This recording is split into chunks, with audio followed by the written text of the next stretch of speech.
To this workshop, which is called Teaching for HDR Students. My name is Katya Pechenkina. I'm from Learning Transformations Unit. And I'm very happy to see you all today. And thank you to Caroline for inviting me to talk to you about teaching. And I'll try to cover all the main things, all the basic things about teaching. And I understand that some of you may have been taught before, maybe you had some experience in teaching before, whether casually or not, or at Swinburne or not. And maybe some of you don't have any experience in teaching, but hope to teach at some point. And that's okay. This workshop is really for everyone. And hopefully I'll give you some pointers about what to expect and what works really well and what students tend to like in the classroom. And we'll have a bit of a chat in the end, and I'll answer your questions. So before we begin, I just want to give an acknowledgement of country. And of course, I'm here in South Bank and we're meeting online, so you're all in different locations. But I just want to acknowledge that I am working on Wurundjeri, country of the Kulin Nation. And on behalf of all of you present, I acknowledge the traditional owners of the land on which we now meet and pay my respects to elders past, present, and emerging. And I hope that path towards reconciliation continues to be shared and embraced. A little bit of an agenda for today, because I like to have a very structured time, and we only have 1 hour together. So what we're going to talk about today, we'll talk about context, and we'll talk about teaching and learning at Swinburne. And when I say teaching, I always mean teaching and learning, because these two are connected, and it's really impossible to have teaching without learning. Well, you can, I suppose, but it's not great, and learning without teaching. So they all go together, and we see them as one thing. We'll talk about what makes a great lecture, and I'll ask you this question. We'll have a bit of an interactive moment with you. So start thinking now, what's your answer to this question? What makes a great lecture? I'll ask you very shortly about it. And we'll talk about students' perspectives and expectations. So what students think is a great lecture? What makes a good teacher? What makes a good classroom experience, whether it's online or in face-to-face environment? So I'll talk about research. What research tells us. I'll talk about my research a little bit, and I'll tell you about myself in a minute. So we'll look at different perspectives. We'll talk about engagement, and engagement is one of those things that is a complex thing, but we want to achieve it. We want students to feel engaged. So I'll try to tackle this very big topic and talk to you a little bit about what we mean by engagement and what we mean when we say students feel engaged in the classroom. And we'll talk about feedback. That's another very important aspect of teaching and learning, and how to give feedback and also how to receive feedback from your students, which could be sometimes an interesting experience for us, because we all get our evaluations in the end of each semester, and students tell us things. And so what to do with that and how to use that to improve, hopefully. And in the end, because that's my area, well, one of my areas, we'll talk about scholarly teaching and what it means and how we hopefully become scholarly teachers, and hopefully we are, because we need to be aware of what's going on and what are good, what are the good practices in teaching and learning that we can adopt, and how can we become more informed. So this is the agenda for today, and we only have 1 hour. So, all of these topics can probably have its own workshop, but I'll try to condense them and just give you the most important things.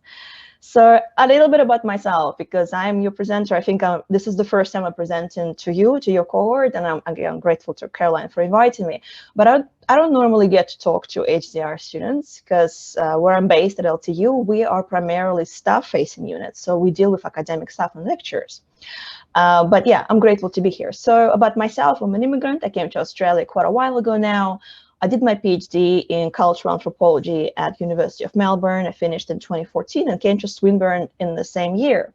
So when I first joined Swinburne, my role was fully research only, fellow researcher. So I was supposed to research into various topics in teaching and learning, and kind of elevate LTU's research standings. So that was my original goal.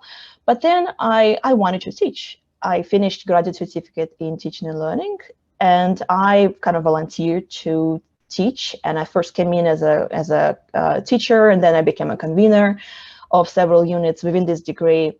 And now I am lecturer in learning and teaching. So that's more logical, I guess, more of a logical title to what I do. And here's a little map of where I came from. So from a small town in Russia to Melbourne.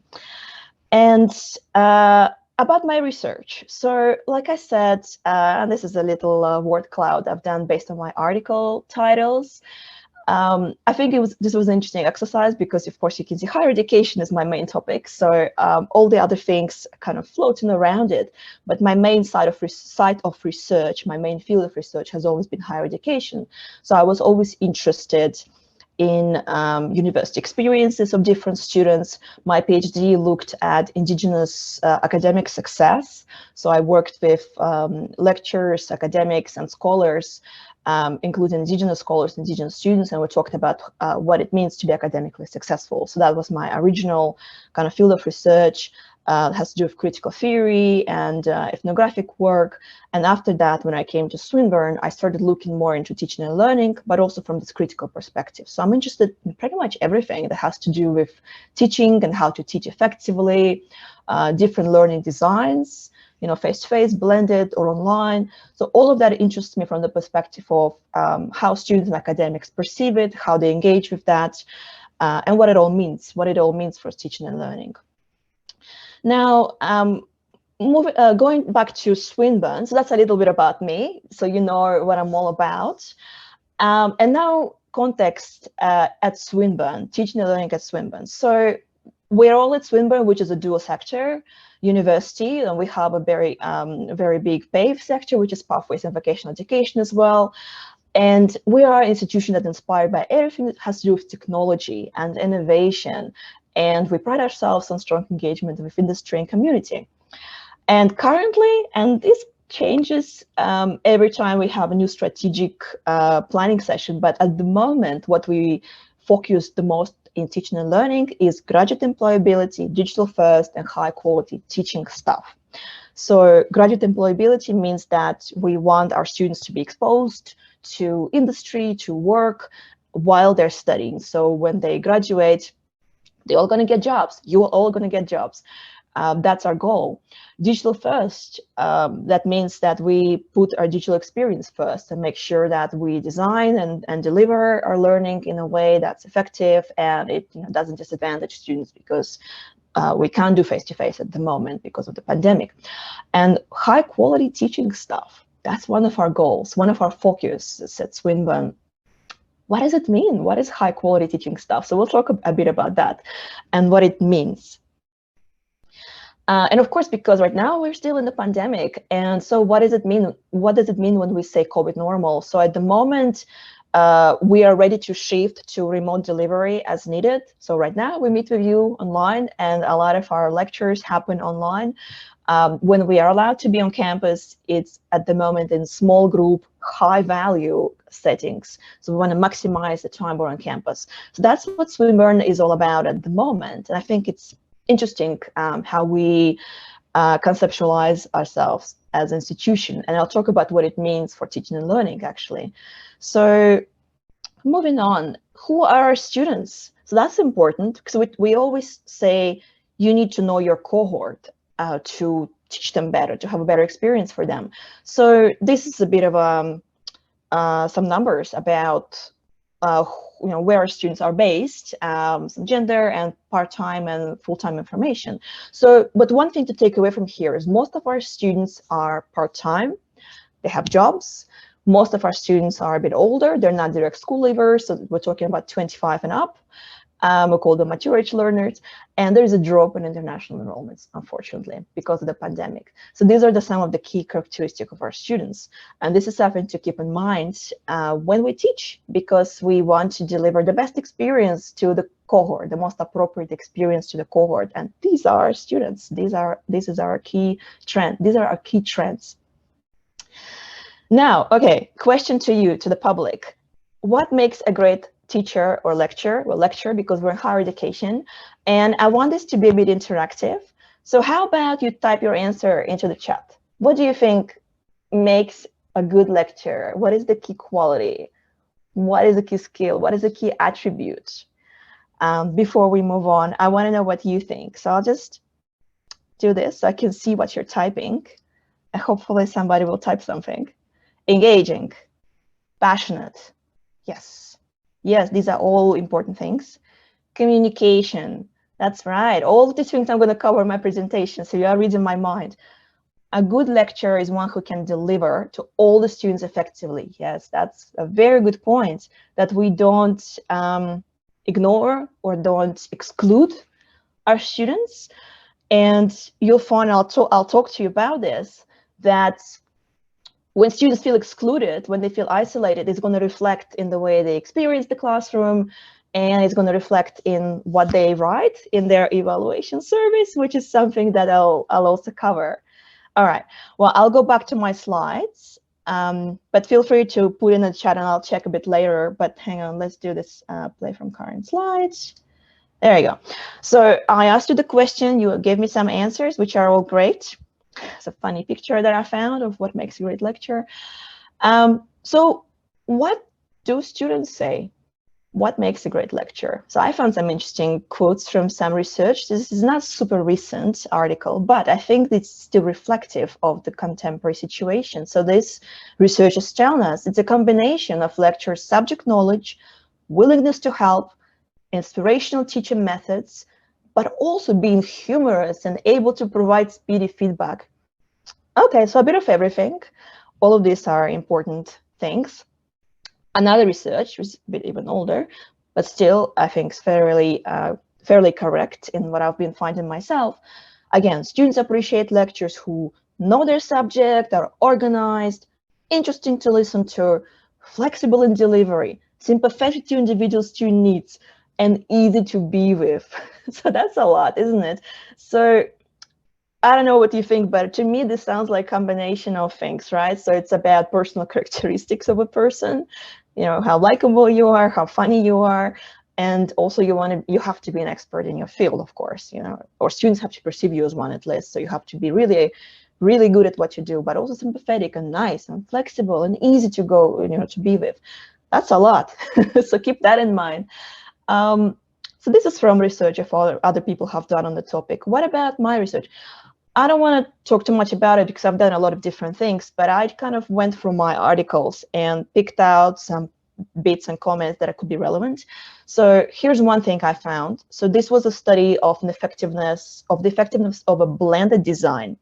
And this design included videos, quizzes, and discussion boards as main interactive components.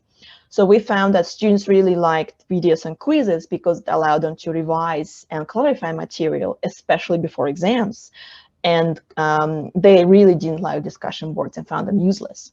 And they would prefer, rather than that, to have face-to-face discussions, whether it's in and out of classroom. So either it's online or face-to-face, talk to me in person, but discussion boards really students didn't use and they didn't see any usefulness in them. So another research, we wanted to look at how students engage with educational technology and whether they perceive technological tools as useful, because a lot of lectures use different things. They use apps and various mobile, like interactive technologies that they expect students to engage with during classes or during lectures. So we found that students really, unless the technology was presented to them as an integral to their learning, students didn't really want to engage with it. So if you told them something like, you know, use this at your own spare time, and this is a great learning tool, fair enough. They didn't really use it. But if it was presented to them as important part of the learning process and it was kind of reiterated in its usefulness, then students did use it. So something to keep in mind. And another study of mine, we wanted to see what students preferred, online, face-to-face, or blended. That's like $1 million question in this field. And we found that students didn't really care, as long as the method of delivery, if it was well designed and laid out and everything was clear and made sense, didn't matter whether it was face-to-face or blended or online. As long as you explain to students what's expected and what's going to happen and you follow through with this plan, they tend to like it and they don't have any issues with that. So here's some interesting things. I hope they're interesting from my research and from the research of others. I'm just gonna keep an eye on time. Okay, that we don't run out. Moving on. Now, this is about you. HDR students who are also lecturers or who will be lecturers at some point in your HDR candidature, it is highly likely that you're going to end up teaching something. You might be working with your supervisors, perhaps, or some other jobs that you'll be casually teaching, or maybe not casual, maybe even contracted to teach, maybe even become conveners at some point and take charge of units. So who are you as a cohort? Let's see, let's have a look into that. So like I said, many HDR students also teach, but it's not mandatory to train HDR students to teach. It's not part of your research training, it's rarely part of your coursework training. And it's not considered, your goal is to write a PhD thesis and to defend it and to complete it, but it's not important, it's not seen as a part of the role to prepare you to teach. But also fair enough, because 1/3 to 1/2 of all PhD graduates will not be working in academia. They'll go somewhere else in the industry, in the community. So perhaps teaching is not as important, or is it? Another thing to keep in mind is that we tend to teach the way we were taught. So when new lecturers begin to teach, it's highly likely they're just going to simulate what their lecturers have done. And while it could be great, but also this method doesn't necessarily encourage great innovation, because we just end up doing the same thing. So that's something from research that comes up. And another thing, important thing, that teaching is changing. It used to be very traditional and transmission method of knowledge, where the lecturer stands on the podium and delivers to the crowd below them, and we have to sit in the crowd, in the audience, and observe this knowledge through 2 hours length lecture. But at the moment, it's changed, and started to change way before the pandemic. It's become more student focused. It's become different in how lecturers engage with their students, and the balance of power have shifted. So now we're all about how to deliver the best experience to students, and sometimes maybe we forget lecturers' experience, but it's also very important.